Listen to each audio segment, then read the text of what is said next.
São 9h30 da manhã e a capital paulista amanheceu com algumas nuvens escuras e com a temperatura mínima de 13 graus. A máxima prevista é de 24. O MAC Notícias começa agora e esses são os destaques de hoje. Ligados a maior parte do tempo nas redes sociais, os professores veem como solução a inclusão da tecnologia em sala de aula. Bancos investem cada vez mais em soluções digitais. O número de pessoas em situação de rua na Grande São Paulo cresce em torno de 4 vezes mais do que a população da cidade a cada ano. As torcidas no Brasil, principalmente no estado de São Paulo, sofreram fortes medidas contrárias às suas festas nos últimos anos.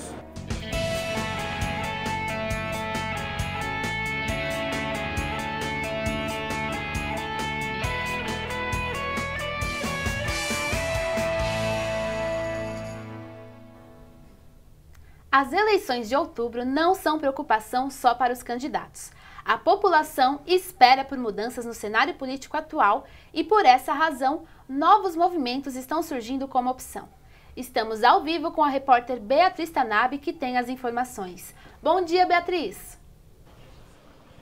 Pois é, Louise. Bom dia para você, bom dia a todos que estão acompanhando ao MAC Notícias. E é isso mesmo. Tudo indica que os brasileiros terão mais opções quando forem às urnas nas eleições de outubro. Isso porque tem gente nova buscando espaço no cenário político atual. São os movimentos de renovação que prometem trazer mudanças significativas para o país. Grupos como a RAPS, Renova BR e Brasil 21 devem lançar pelo menos 500 aliados para se filiarem a partidos. E as expectativas são positivas para eles. Vamos aguardar. Beatriz Tanabe para o MAC Notícias. Com o surgimento de políticos que defendem medidas de extrema, alguns eleitores assumem posições cada vez mais polarizadas. Veja a reportagem de Emily Neri. O Brasil hoje vive uma crise política e econômica sem precedentes, gerando inseguranças e incertezas por parte da população. Inúmeras denúncias, prisões, impeachment, delações e um cenário em que o brasileiro não confia mais em quem vota. Segundo o Datafolha, pela primeira vez o número de brancos e nulos atinge o percentual mais alto, 21%. Com isso, grupos políticos de extremo, tanto de direita quanto de esquerda, ganham eleitores com seus discursos recheados de ódio, preconceito e desinformação. Para falar mais sobre essa crise, vamos conversar com o sociólogo Rodrigo Prando. A política, ela é um espaço de discussão e de debate. Quando você tem posturas extremas, seja à direita ou à esquerda, você acaba acreditando que a sua visão de mundo, a sua ideologia política, ela é não só a melhor, como no fundo acaba por acreditar que deva se eliminar aquele que é um adversário. E pior ainda, você considera não como um adversário, mas efetivamente como um inimigo. E isso, obviamente, inimigo está no campo da guerra, muito distante do campo da política. Quando você se afasta do diálogo, do entendimento de que a política é uma arte da negociação em prol do coletivo, da sociedade, quando você vai para o extremo e não quer dialogar, no fundo você quer, na verdade, fazer prevalecer, muitas vezes com a força, os seus pontos de vista, a sua ideologia, isso é maléfico para a própria condução da sociedade. As redes sociais, a internet, no fundo, elas não são criadoras de intolerância, mas elas amplificam e, sobretudo, tem uma questão. Quando você discute com alguém face a face, você consegue perceber os trejeitos daquela pessoa, se ela está gostando ou não, se ela está sendo irônica ou se ela está sendo literal. Com as redes sociais, muitas vezes no anonimato, sem a relação social ou interpessoal face a face, você acaba propagando um ódio que estava guardado de uma maneira muito mais evidente. E obviamente que hoje qualquer colocação pode ser feito um print, você acaba espalhando aquilo e toma uma proporção que você nem imaginava. Isso para o bem, mas infelizmente também para as atitudes que são ruins, maléficas, como a intolerância, o ódio, perseguição às minorias, né? É uma violência simbólica que está ali, mas não está só ali. Ali ela é amplificada. Ela está, na verdade, no cotidiano de muitas pessoas que são violentas dentro de casa, na relação de sala de aula com seus alunos, dentro das empresas, porque no fundo a gente tem que tomar cuidado, porque às vezes todos têm dentro de si um pequeno tirano. Desde meados de 2013, com as manifestações contrárias ao aumento das tarifas de ônibus e metrô em São Paulo, a política passou a ser um assunto levado muito mais a sério por boa parte da população, inclusive por parcelas mais jovens. de início era e ainda é algo bom, porém passou a ser algo desunido e focado apenas em interesses pessoais, favorecendo ideologias e repressões a ideias que sejam diferentes. Esse tipo de comportamento ocorre dos dois lados da moeda. A direita e a esquerda deixaram de pregar apenas as suas ideias próprias de benefícios para a sociedade e passaram a dedicar parte de seu tempo a dirigir insultos um ao outro, incentivando cada vez mais a violência e a intolerância, tanto dentro do ambiente digital quanto em manifestações que ocorrem em todo o país. A polarização no Brasil está em um nível onde a população chega a ter medo de abordar o tema política em uma roda de amigos, com medo do que os demais vão pensar, com medo de serem hostilizados ou algo semelhante. O assunto é extremamente importante. É ótimo que a preocupação com ele tenha aumentado significativamente nos últimos anos, mas a vida humana e a liberdade de expressão ainda devem vir em primeiro lugar. Os pré-candidatos à presidência têm de superar alguns desafios até a campanha que vai começar em julho deste ano. A repórter Laiane Bittencourt traz mais informações. Bom dia, Laiane! Bom dia a todos que estão participando do MAC Notícias. Com tantos casos de corrupção, a Lei Ficha Limpa impede que candidatos condenados participem das eleições à presidência de 2018.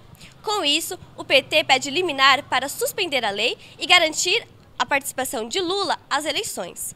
Dessa forma, sem o ex-presidente, o partido estaria enfraquecido diante ao cenário político, enquanto outros candidatos ganhariam força, como é o caso de Jair Bolsonaro, do PSL, e Ciro Gomes, do PDT.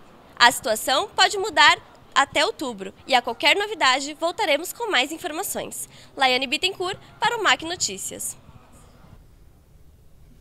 Você dorme bem à noite? A qualidade do sono é essencial para uma boa saúde. Quem tem dificuldade para dormir, dorme pouco ou acorda várias vezes durante a noite, precisa investigar os motivos, porque falta de sono pode causar doenças como obesidade e diabetes. Para saber um pouco mais sobre o tema, vamos acompanhar a reportagem de Carolina Torelli. Uma boa noite de sono parece ser um sonho cada vez mais distante da população. Segundo a estimativa da Associação Brasileira de Sono, cerca de 73 milhões de brasileiros não conseguem dormir ou possuem má qualidade de sono. As causas vão desde má alimentação, falta de atividade física, preocupações e problemas pessoais, até o uso da tecnologia antes de dormir. Tudo isso ocasiona o aumento do estresse, que leva à liberação de cortisol, mantendo o estado de alerta constante. Você tem algum problema para dormir? Antes eu tinha bastante. Já tive insônia, mas há muito tempo atrás. Os problemas acabaram, a insônia também. Eu tenho muito medo assim, de não adormecer ou de ficar com insônia, então acho que isso acaba criando uma ansiedade. Depois que comecei a fazer caminhada, melhorar a alimentação também, melhorou. Hoje é 100% o sono. Cerca de 45% da população mundial sofre com distúrbios do sono. Isso apontam dados da ONU. Entre os brasileiros, o primeiro motivo para as noites mal dormidas é a insônia, seguido da apneia do sono. A apneia consiste em pequenas paradas respiratórias durante o sono, muitas vezes acompanhadas de ronco intenso. 1 a cada 3 brasileiros sofrem desse mal. Para falar mais sobre esses distúrbios, conversamos com o psicólogo Gabriel Maxwell. Ele esclareceu um pouco de nossas dúvidas. Quando a gente fala sobre distúrbio do sono, transtorno do sono, a gente está falando sobre uma espécie de sintoma que se desencadeia. Então, por exemplo, a gente vai ter diversas formas de manifestação. A gente vai ter desde uma insônia, desde um sonambulismo, de uma enolese noturna, que é o xixi na cama, na criança, até nos adultos também. Então, basicamente, tudo aquilo que te interfere em uma boa noite de sono, que possa interferir na qualidade desse sono, que às vezes te acorda durante a noite, te coloca em sonos picotados, tudo isso acaba interferindo tanto na sua saúde física, quanto psíquica e emocional. Isso pode ser desencadeado por diversos fatores também, né? A gente não tem uma regrinha de A mais B é igual a C. Né? Então pode vir desde um adoecimento, pode vir de um estresse, pode vir de uma ansiedade. A maioria desses distúrbios, eles podem estar voltados bastante a uma má alimentação, a uma rotina inadequada de sono, né? A falta de exercícios físicos, a sobrepeso. Né? Então, às vezes, a própria rotina que a gente leva, o dia a dia, pode desencadear isso na gente. É muito de os níveis que isso se manifestam, a maneira com que a gente, enquanto profissional, percebe essas manifestações, né? Então, esses níveis, e aí a gente vai elaborando tratamentos que vão desde essa adequação, uma nova rotina, ou então já algumas questões de tratar isso em terapia. Os economistas do mercado financeiro reduziram as estimativas de inflação para os próximos 2 anos. Apesar disso, baixaram fortemente a previsão de crescimento do nosso PIB em 2018. O repórter Júlio Antonelli está ao vivo e tem mais informações. Bom dia, Júlio. Quais são as estimativas dos economistas? Bom dia a todos, bom dia aos telespectadores. Agora vamos falar um pouco sobre economia. Na última segunda-feira, o Banco Central realizou pesquisa com mais de 100 instituições financeiras e divulgou resultados sobre a inflação de 2018. Ela teve um leve recuo de 3,49 para 3,45 nesse ano e a taxa, a meta, que é fixada pelo Conselho Nacional Monetário, é de 4,5 para a inflação desse ano. Temos aí uma pequena baixa, né, nos números deste ano e claro que está abaixo da meta fixada. A expectativa para 2019 é que a inflação se mantenha em 4% e também tivemos uma queda no PIB nesse último estudo feito. O PIB caiu de 2,7 para 2,51, que é a segunda queda seguida no mês. Em 2017 nós tivemos um número negativo no PIB, ele ficou menos 3,5%. Em 2017, depois de 2 anos caindo, ele cresceu de novo com uma alta de 1%. Essas são as informações sobre inflação e economia do Brasil. Voltamos, Júlio Antonelli para o MAC Notícias. Na era da tecnologia, instituições de educação buscam meios de ensinar os alunos de forma mais didática. A inclusão de iPad e computadores nas salas de aula tem ajudado o aprendizado dos estudantes. A reportagem é de Olivia Moderno. Uma geração que nasceu conectada.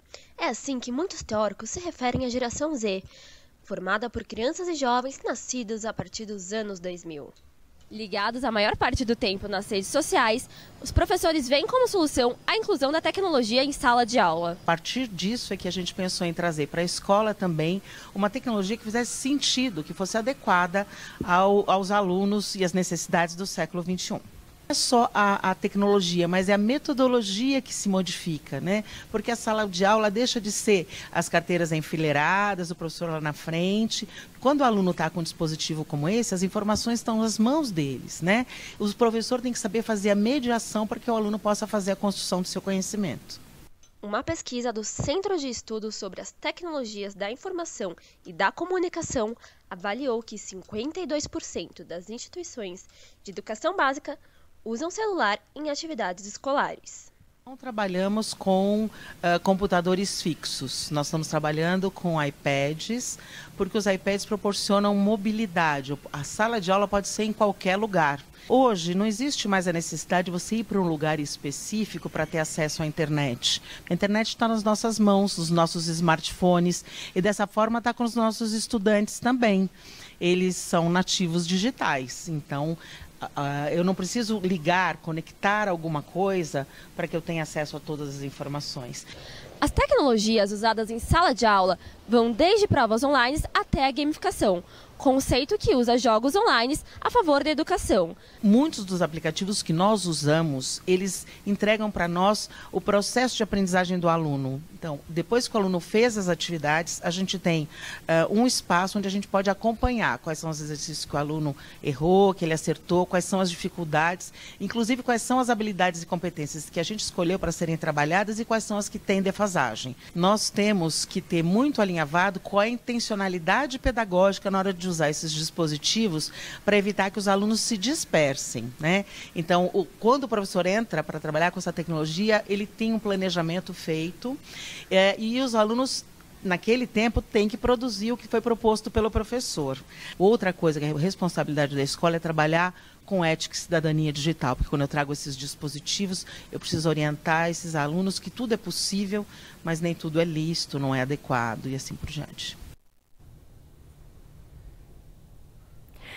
Como a reportagem mostrou, não podemos negar a presença da tecnologia na vida dos estudantes. Muitas pesquisas comprovam que o uso de aparelhos eletrônicos da forma correta nas instituições de ensino ajudam e muito ao desenvolvimento do aluno e a aprendizagem, claro.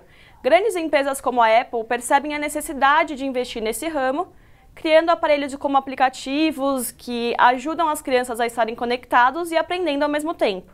Para os professores que estão acostumados a ensinar de formas tradicionais, a evolução pode ser um pouco mais lenta, porém ela é necessária.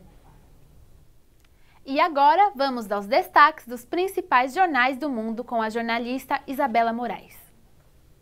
O New York Times destaca uma possível retomada da tensão entre a Coreia do Sul e a Coreia do Norte, após a Coreia do Norte retirar-se na última quarta-feira das negociações entre as duas partes.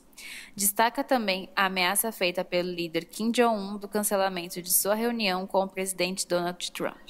O jornal espanhol El País traz a afirmativa do Comitê de Inteligência do Senado, na qual Putin teria ajudado Donald Trump a vencer as eleições presidenciais nos Estados Unidos.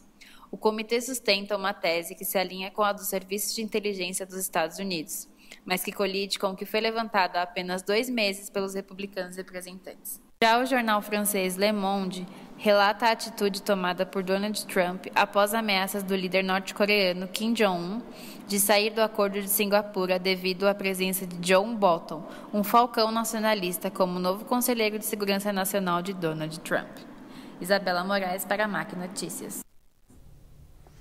E o surgimento dos bancos 100% online está balançando o mercado tradicional financeiro. Além das taxas baixíssimas, o que chama a atenção dos clientes é a praticidade. O problema é que essa inovação está afetando as grandes agências. Confira a reportagem de Beatriz Aquino. Quem nunca enfrentou uma fila de banco? Entrar na agência, pagar conta, sacar dinheiro, fazer transferência. Essa é a rotina normal do brasileiro.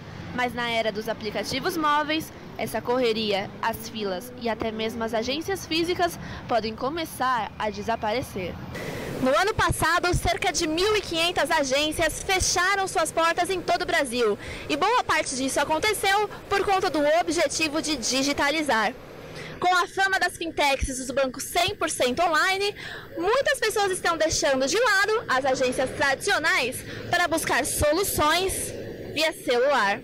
Esse é o caso de Luciana Matiusi, que há 3 meses começou a utilizar o Inter. Apesar do banco não ter um endereço físico, Luciana garante que as soluções são muito mais práticas.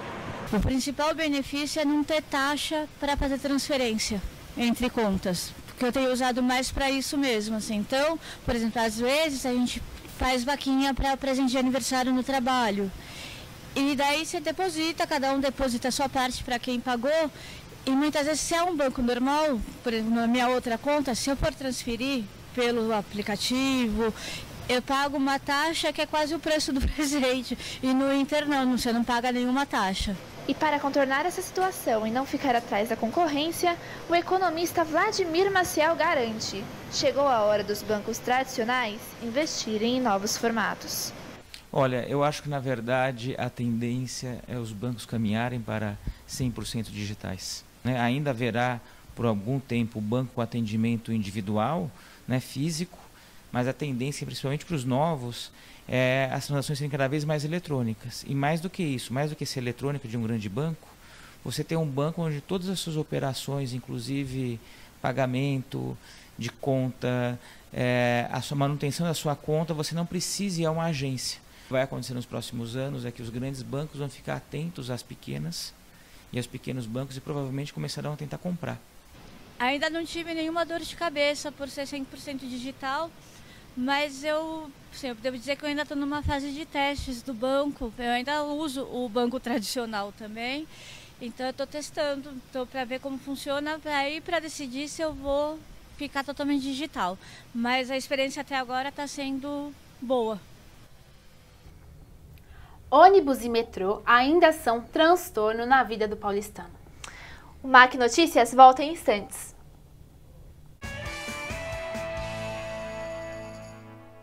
Surgiu a aspirina da casca de uma planta.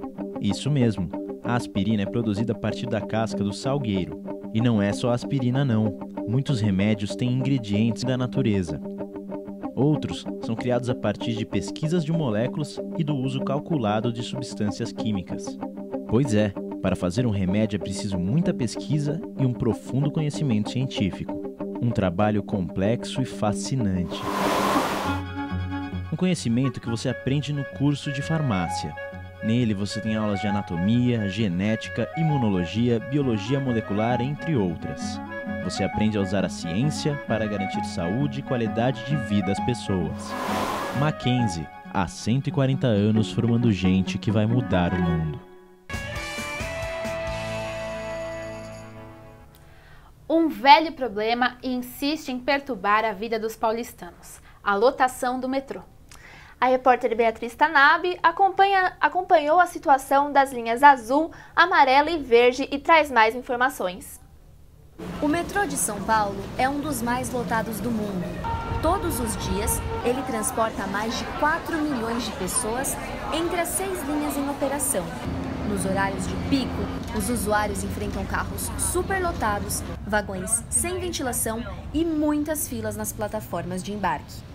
Tanto para ir ao trabalho quanto retornar para casa, o paulistano precisa de muita paciência com o transporte que deveria facilitar sua vida e garantir direitos básicos, como conforto e segurança para quem paga e paga caro por esse serviço. O trânsito da cidade causa desconforto para a maioria dos paulistanos. Isso se agrava ainda mais com o comportamento inadequado de alguns motoristas. A repórter Laiane Bittencourt acompanhou a situação do trânsito e traz mais detalhes. Na capital de São Paulo, circulam mais de 8 milhões de automóveis diariamente. Com essa grande demanda, seja de dia ou de noite, o trânsito se torna mais intenso, prejudicando a vida de muitos paulistanos. Assim, muitos motoristas acabam não respeitando a sinalização e as faixas de trânsito. Este aqui, por exemplo, não perdeu tempo e acabou invadindo a faixa proibida. Alguns motociclistas foram pelo mesmo caminho. Qualquer empecilho pode atrapalhar o fluxo dos automóveis. É preciso ter paciência, afinal, o dia do paulistano não é nada fácil. As novas regras de trânsito que entraram em vigor esse ano incluem punições mais duras para os motoristas alcoolizados. A repórter Gabriela Raineri está ao vivo e tem mais informações. Bom dia, Gabriela. Quais são as punições? Bom dia a todos que estão acompanhando o MAC Notícias. A lei seca está mais rígida desde abril e amplia as penas para o motorista que dirigir sob o efeito de álcool e outras drogas. Em blitz ou acidente, caso seja flagrado com menos que 0,3 mg de álcool por litro de ar soprado, o motorista acumulará 7 pontos na carteira e terá sua habilitação suspensa por 1 ano, pagará uma multa de R$ 2.934 e terá o seu carro retido. Caso seja flagrado com mais que 0,3 mg de álcool por litro de ar soprado, o motorista acumulará 7 pontos na carteira, terá sua habilitação suspensa, terá seu carro retido, pagará uma multa de R$ 2.934, levará uma pena de 6 meses a 3 anos de prisão e, dependendo da gravura da situação, poderá até ser proibido de obter o direito de dirigir novamente. Gabriela Raineri para o MAC Notícias. Diariamente, milhares de trabalhadores percorrem a cidade de ônibus em condições precárias, demorando horas para chegar aos destinos. A repórter Vitória Rezende flagrou a situação e mostra mais informações sobre o assunto. Falta de linhas, pouca frequência de ônibus, veículos antigos e mal cuidados.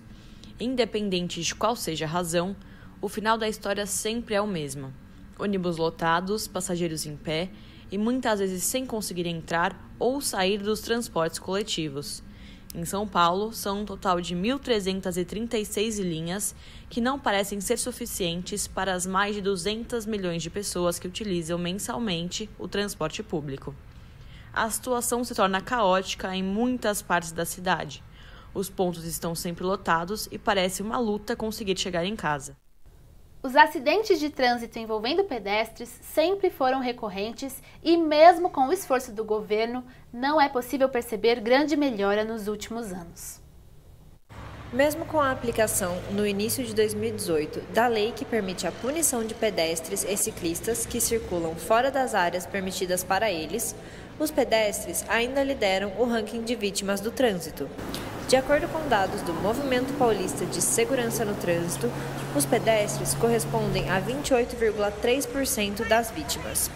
Em 2017, apenas 395 pedestres morreram em acidentes nas ruas da capital paulista. E a culpa não é só dos motoristas. O desrespeito às faixas e ao semáforo são os maiores causadores de acidentes envolvendo os pedestres e os ciclistas. A queda do desemprego foi puxada pelo crescimento do trabalho informal.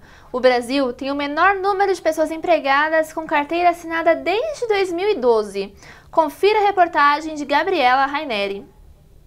O número de pessoas que trabalham por conta própria ou em vagas sem carteira assinada superou o daqueles que têm um emprego formal pela primeira vez em 2017. Segundo dados do IBGE, o ano terminou com 34,31 milhões de pessoas trabalhando por conta própria ou sem carteira, contra 33,321 ocupados em vagas formais.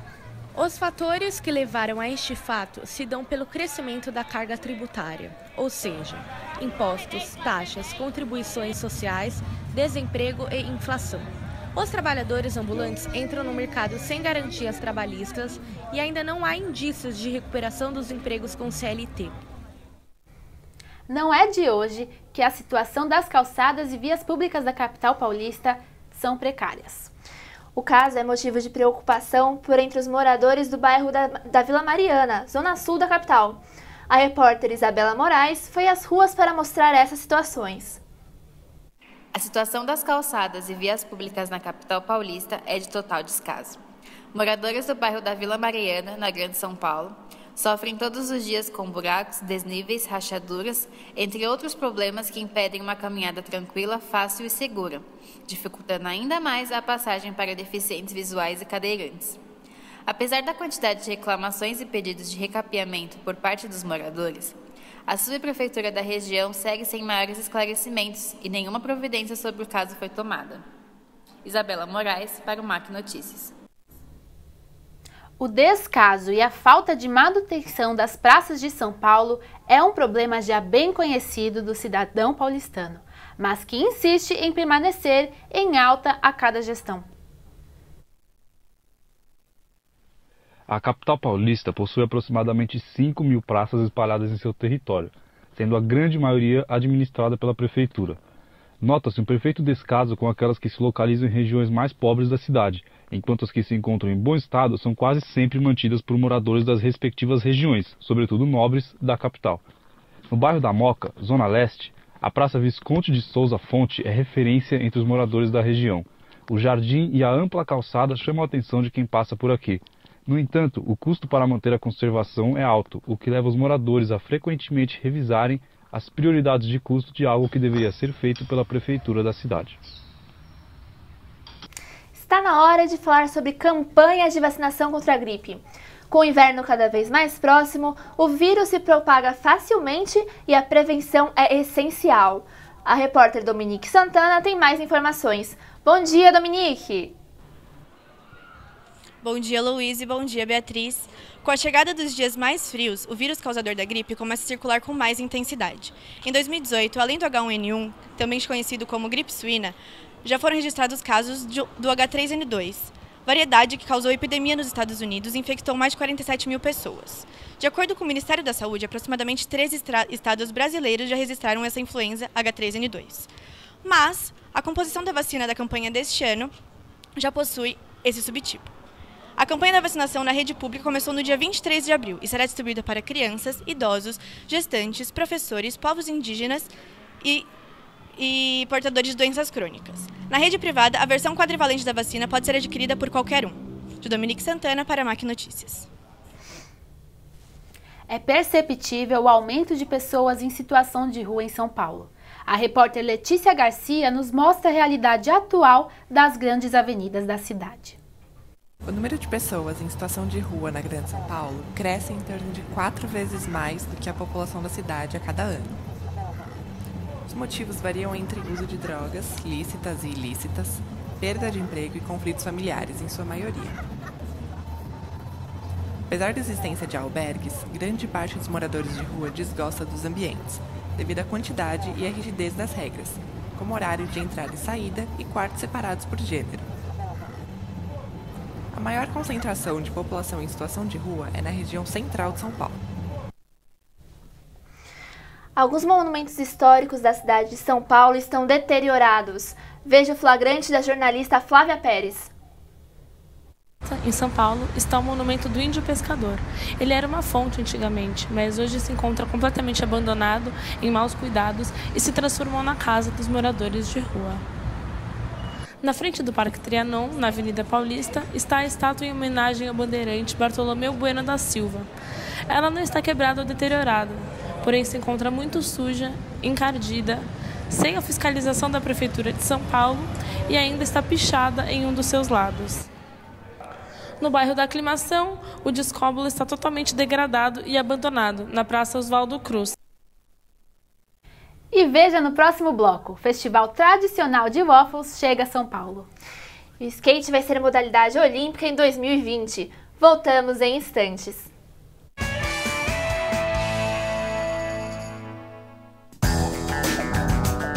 Olha que prédio enorme. Nele vivem centenas de pessoas. Você conseguiria projetar uma obra como essa? E que tal este prédio? Lindo, não é? Mas não basta ser bonito. Tem de dar conforto às pessoas. Você sabe como fazer isso? Casas, prédios. Para você morar ou trabalhar neles, eles precisam ser projetados. Tem que fazer cálculos, desenhos, prever os materiais. Você seria capaz de fazer isso? Um arquiteto, sim. Em um curso de arquitetura, você tem aulas de sistemas construtivos, paisagismo, conforto ambiental, estética e muitas outras. Você aprende a unir criatividade e ciência para melhorar a vida das pessoas. Mackenzie, há 140 anos formando gente que vai mudar o mundo.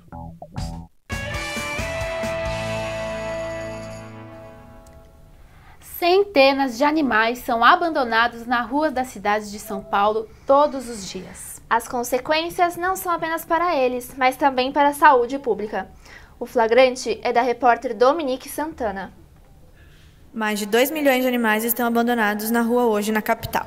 A situação em que eles vivem é preocupante, a maioria tem históricos de maus tratos e doenças. Existem diversas clínicas veterinárias na cidade especializadas nesse cenário, que os recolhem, dão tratamento adequado e fazem campanhas de adoção para que cada um ache seu lar. Esse quadro, em geral, é uma questão de saúde pública, uma vez que estão vulneráveis a contrair e propagar doenças sem controle e vacinação em dia. Por isso, a Prefeitura, em conjunto com outras instituições públicas e privadas, realiza um evento SP Animal anualmente. Ele conta com estandes do Centro de Controle de Zoonoses, de adoção, de ONGs e de rede de pet shops para o bem-estar dos animaizinhos. Incentive a adoção. São Paulo recebe pela primeira vez um festival de waffle. A receita tradicional vinda da Bélgica tem conquistado cada vez mais o gosto dos brasileiros. Confira a cobertura do evento com a repórter Louise Diorio. Festival de Waffles chega a São Paulo pela primeira vez no Memorial da América Latina e conquista o coração de muitos paulistanos. Com diversas novidades para sair da receita tradicional, o evento teve entrada gratuita e preços que variam de R$ 4 a R$ 25. O termo waffle é de origem holandesa, mas não se engane, a receita é tradicional da Bélgica e foi adaptada em países como os Estados Unidos, Japão e Brasil. Do doce, chocolate com morango e Nutella com morango. São os famosos. Agora, salgado, o waffle burger, que é o que está estampado ali, é o que mais sai. E fora os vegetarianos, o vegetariano é o batuba. Aberto ao público, o primeiro festival de waffles contou com atrações musicais para animar os visitantes e contou com estilos para todos os gostos, como forró, pop rock e jazz. Ao longo de 2 dias, o evento recebeu cerca de 30 mil pessoas. O evento chamou a atenção não só das pessoas, mas também dos animais de estimação.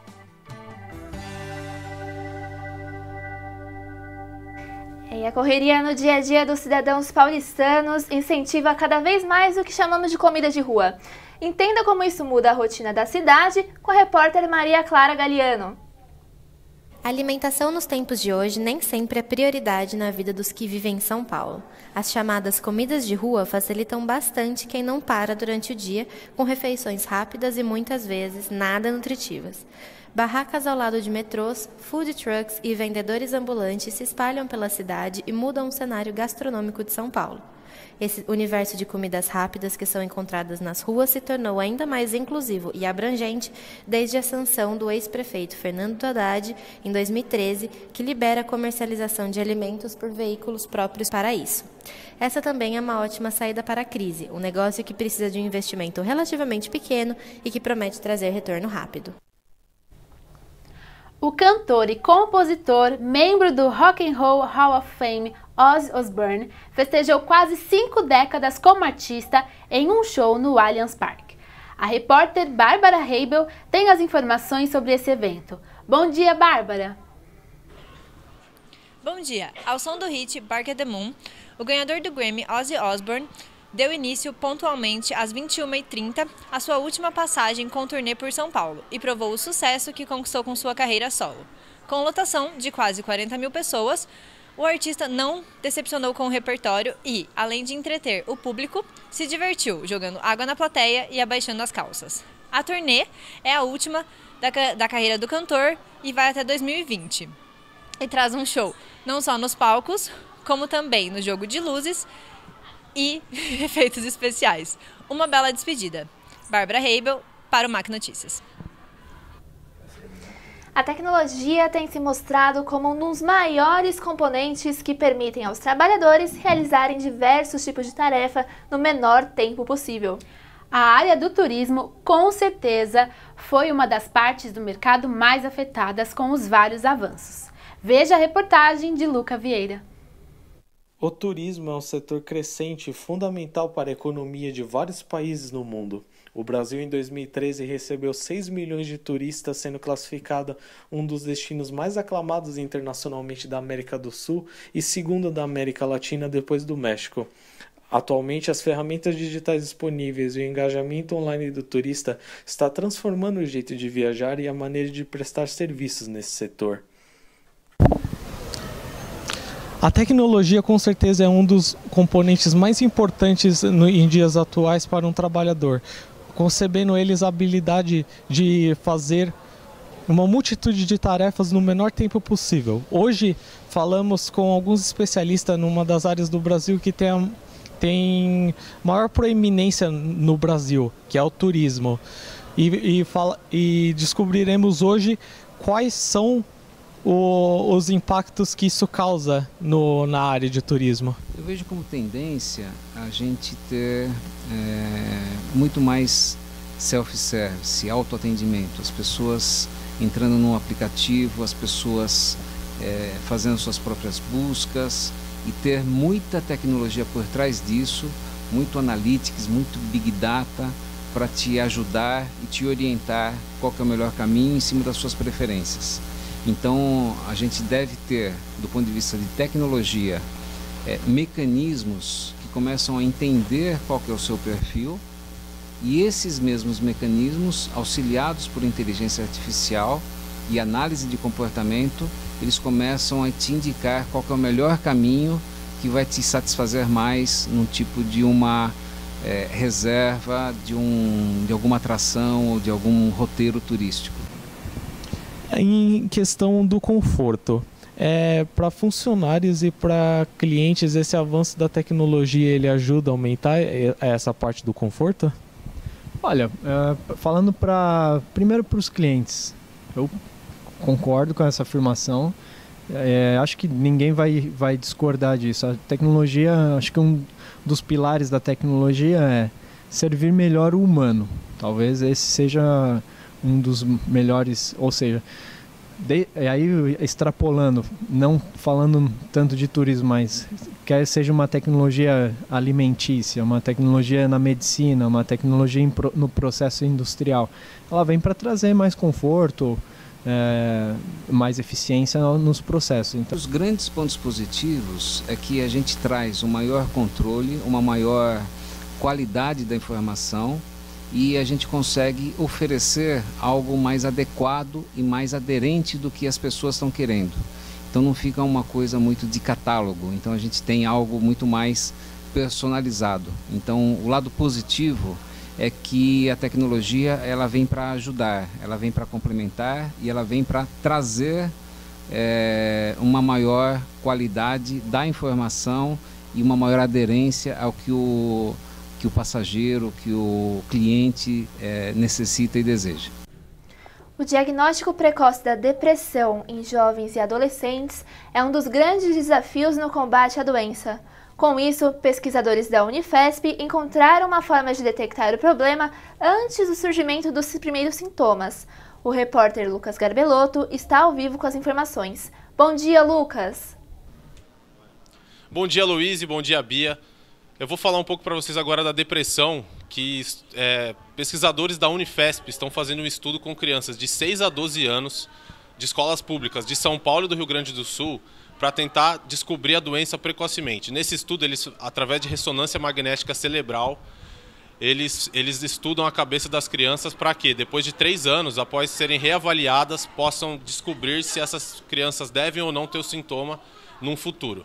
E eles conseguiram descobrir isso. E eles são feitos exames psicológicos, exames de diagnóstico, e essas crianças tendem a não ter a depressão se fizerem um tratamento precoce. Lucas Garbelotto, para o MAC Notícias. São Paulo é conhecida por várias coisas, dentre elas os artistas de rua que enchem a avenida mais famosa da cidade de som e ritmo. Para conhecer um pouquinho mais, veja a reportagem de Paula Churchill.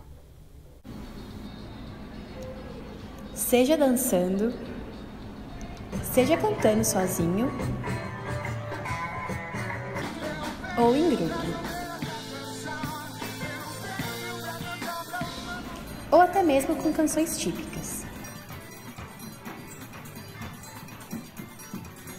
A Paulista se enche de ritmo todos os domingos e atrai tantas pessoas para um dia de entretenimento e diversão no meio da selva de pedra. Conseguir o primeiro emprego é difícil para qualquer um, em especial para os universitários, que precisam de um estágio para ganhar experiência. Esses desafios você confere na reportagem de Rebeca Dias. Garantir um dinheirinho no final do mês é o sonho de qualquer universitário que quer uma oportunidade para entrar no mercado de trabalho. É nessa época de descobertas e aprendizados que muitos buscam um estágio. Mas, em meio a tantas novidades da vida adulta, enfrentar a primeira entrevista de emprego acaba sendo mais um desafio a ser superado. A primeira entrevista a gente sempre fica com muito medo, né? Vai todo de social, achando que é isso que vai garantir a vaga. Mas na primeira entrevista acho que é sempre teste. É difícil uma pessoa passar de primeira, porque você tem que ir testando, né? Eu não fui muito bem na primeira, mas consegui agora uma vaga. Foi-se o tempo em que a função dos estagiários era fazer café e tirar xerox. Hoje, as empresas estão interessadas em candidatos que sejam comprometidos, proativos e que tenham ambição profissional. Mas o aumento dessas exigências acabou deixando esses estudantes ainda mais nervosos na hora de ficar frente a frente com os recrutadores.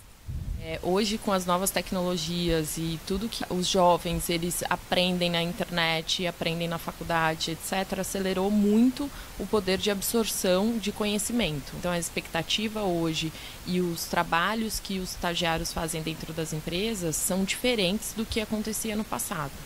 A CEO também dá dicas de como se dar bem nas entrevistas de estágio. É super importante você conseguir mostrar que por mais que você não tenha uma experiência prévia, você já teve alguns trabalhos em grupo, em equipe, durante a faculdade, durante o ensino médio, que mostram essas competências que as empresas estão buscando. Antes da entrevista, pesquisa sobre a empresa, pesquisa sobre a vaga, qual que é a descrição da vaga, o que ela pede em termos de competência, pensa quais vão ser as perguntas e se prepara para responder essas perguntas. Segundo a Associação Brasileira de Estágios, dos mais de 8 milhões de estudantes universitários, apenas 9,2% estagiam e mais da metade desses são do sudeste do Brasil. Assim, é notável um problema sério de profissionais formados, mas que não sabem se comportar no mercado de trabalho, já que não tiveram oportunidade de experimentar. O inverno chega mês que vem e as lojas trazem as novidades da moda para a nova estação. Confira as principais tendências com a repórter Maria Clara Galiano.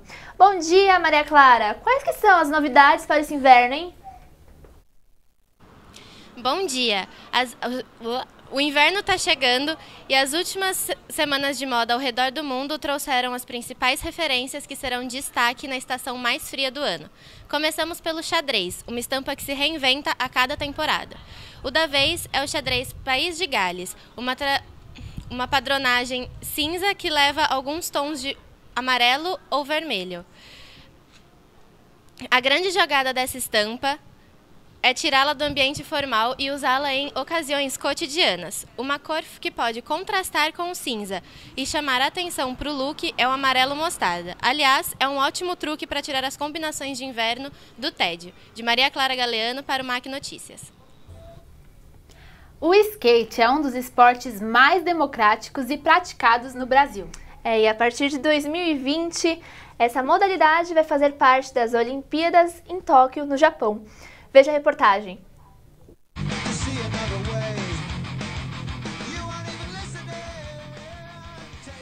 O skate é um dos esportes mais radicais praticados no mundo e não envolve apenas o esporte, mas também todo um estilo de vida por aqueles que fazem parte da modalidade. É uma das práticas esportivas mais populares nas cidades brasileiras, afinal, basta apenas o equipamento básico necessário e praças com as mínimas condições de uso. Apesar de todo o preconceito por trás da modalidade, em 2020 o skate fará parte das Olimpíadas de Tóquio, superando e comprovando que, apesar do preconceito com os atletas, seus adeptos só crescem ao redor do planeta. Países como Brasil e Estados Unidos, por serem polos da atividade no mundo, terão 24 atletas nos Jogos, sendo 12 para cada país.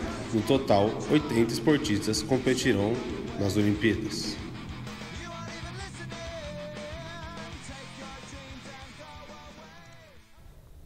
A equipe xadrez do Mackenzie conquistou o primeiro lugar do Campeonato Paulista Universitário. A repórter Paola Churchill tem as informações. Bom dia, Paola! Como foi essa conquista? Bom dia, Luiz, e bom dia, Bia. Os ganhadores do ouro foram Alexandre Kassab, Diogo Ramos, Gabriel Lukenchuk e Júlia Arboredo. O torneio realizado pela Federação Universitária Paulista de Esportes, a FUP, é o único evento legalmente conhecido pela Confederação. O capitão do time, Gabriel Lukenchuk, afirma que apesar do nervosismo da hora, todos estão muito satisfeitos com os resultados e aguardam as finais que ocorrerão dia 19 de agosto para jogar o mais puro xadrez. É a chance do Mackenzie trazer de novo o ouro para casa. Paola Churchill para o MAC Notícias. As torcidas organizadas ficaram manchadas por participarem e organizarem brigas dentro e fora dos estádios. Apesar dos problemas, elas são as grandes responsáveis pela festa dentro dos estádios. Confira mais na matéria de Giulio Antonelli. As torcidas no Brasil, principalmente no estado de São Paulo, sofreram fortes medidas contrárias às suas festas nos últimos anos. Com a chegada das novas arenas, o preço dos ingressos aumentou de maneira absurda e a ausência de um setor popular atinge as classes mais pobres. A proibição de sinalizadores e bandeiras de mastros dificulta ainda mais a construir uma atmosfera para os jogadores. E essa dificuldade aumenta quando os setores dos estádios são completamente tomados por torcedores que não estão lá para incentivar. Claro que está no direito de quem compra o ingresso aproveitar a partida da maneira que melhor entenderem, mas devemos ter em mente que nem todos que querem têm condições de ir aos estádios.